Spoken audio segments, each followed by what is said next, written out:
Hey, what's going on? This is AG with the XP show. We're outside the courthouse where Sean Combs' trial is underway. I'm working to get inside and see it for myself, so you don't just have to hear about it, you can experience it. This is the real XP.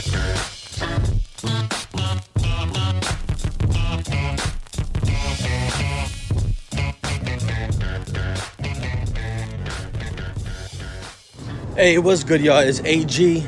I attended the federal trial today for Sean Diddy Combs right here in New York. And what went down in that courtroom? Crazy. Listen, it's one of those days where the energy inside was heavy. You could feel it. And you know, this ain't the regular newspapers, this ain't the tabloid mess. This is real. And now we've also got receipts. So check it. Let me walk you through what happened inside that courtroom. Because the story that's starting to unfold, it's deeper, it's darker, and more deliberate than what most people realize. Like, you can't even imagine how real this story is. So let's start with text messages, the actual text messages between Cassie Ventura and Sean Diddy Combs, right? They weren't rumors. These were pulled from their phones, verified, and read out loud in federal courtroom today, and I was surprised.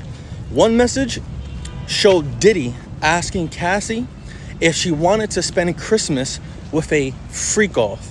Now, by now, we should all know what these freak-offs are. And if you don't know, that's what they called their drug-fueled group sex sessions. These weren't parties. These were drug-fueled sex sessions. Orchestrated events, planned, deliberately, meticulously controlled. And Cassie, her reply was, "Wish we could have FO'd before you left." From the outside, that might seem casual or nothing too crazy, like something between two consenting adults. But when you start to understand the context, it hits different. Because these weren't just private, intimate moments between Cassie and Sean Combs. These were events where, according to Cassie, she was pressured, controlled, filmed, and surrounded by drugs. But it doesn't stop there. In another message, Combs allegedly threatened to release the sex tapes that he has of Cassie if she ever stepped out of line, if she ever disobeyed him, if she ever tried to leave him. Let me repeat that. Sex tapes. Diddy threatened to release them publicly if Cassie didn't cooperate or do what he said. That's just a mess. That's manipulative. That's psychological warfare, right? And prosecutors laid it out clearly in the courtroom. This wasn't just about behind closed doors. This was power that Diddy had, and he was using it as a weapon.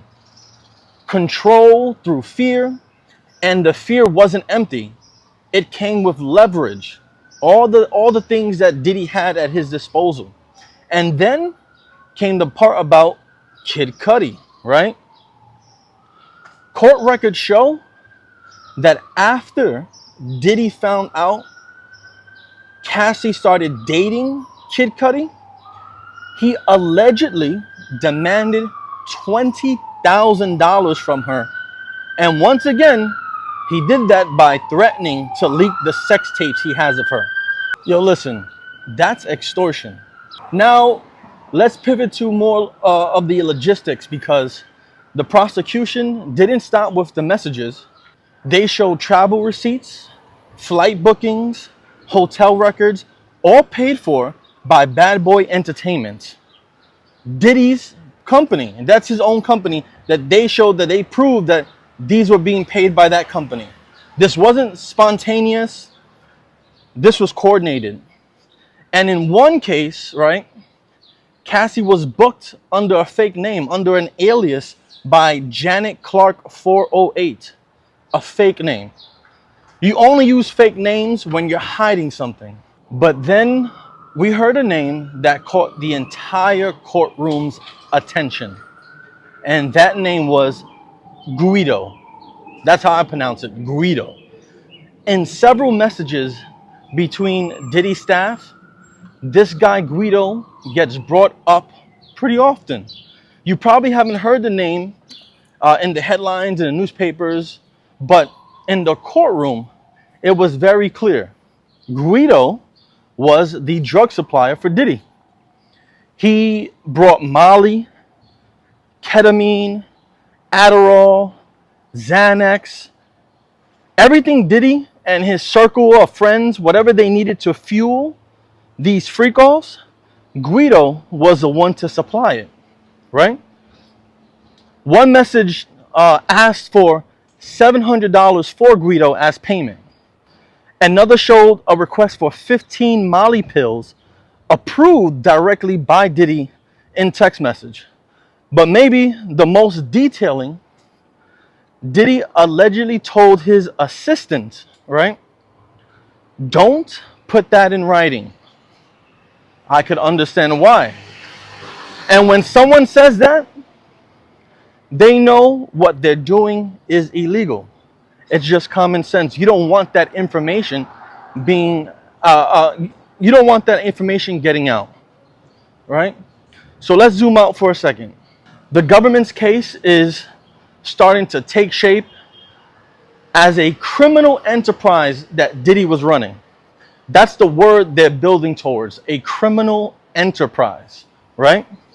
This wasn't just a toxic relationship between Diddy and Cassie. This wasn't just drug use, right? This was a system. Women being moved across state lines, events being set up and funded by Bad Boy Entertainment, Diddy's company, drugs being distributed and covered up, coercion, blackmail, aliases, and silence, right? The criminal enterprise that the government is trying to put against Diddy. It's bigger than just Diddy and Cassie. This is about structure, money, and power being abused over time. Now for Diddy, his legal team, right? They're pushing back against the government very hard. They're trying to say that Cassie was a willing participant, and they're pointing to the messages that sound flirty, loving, caring. They're saying she stayed in this relationship with Diddy willingly. But when there's money, fame, control, and threats to your safety and image, how much of that participation is actually free, right? This is something to consider going on with this case. Cassie is not just an ex of Diddy. She's someone who says she was recorded, she was drugged, she was isolated and controlled. And today, her story was backed up with hard proof, right? The testimonies, the text messages, the audios, right? That's not bitterness. That's not regret. That's someone who finally got the chance to be heard when most people in these situations don't get that opportunity. And the receipts here followed. Now, let me say this. Today's trial session, it's just one step. There's more testimonies coming out. This is only week 6, I believe, of the Diddy trial. More names and more evidence are slowly coming out as the day goes on. But what we saw today is not about gossip. It's about what happened when you have, it's about what happens when you have unlimited money, unlimited power, and no one telling you no. Who's going to tell Puff Daddy no? We all saw Get Him to the Greek, right? Now this is what the music industry is all about. I love this game! Bye! No, I don't think so. Where you going? This trial is showing us that the price people paid just to survive around someone like that it can make someone go crazy. So yeah, I was there. I listened. I saw how serious this is getting. And I'll be back, because this is the kind of story that doesn't just play out in courtrooms, right? It plays out in the industries. This music industry is going to be greatly affected by this, and labels, right? And the lives that have often gotten silenced in this particular music industry or fashion industry, right? So check it. I'm AG, and this is the XP show. No fluff, no PR filter, just the real experience.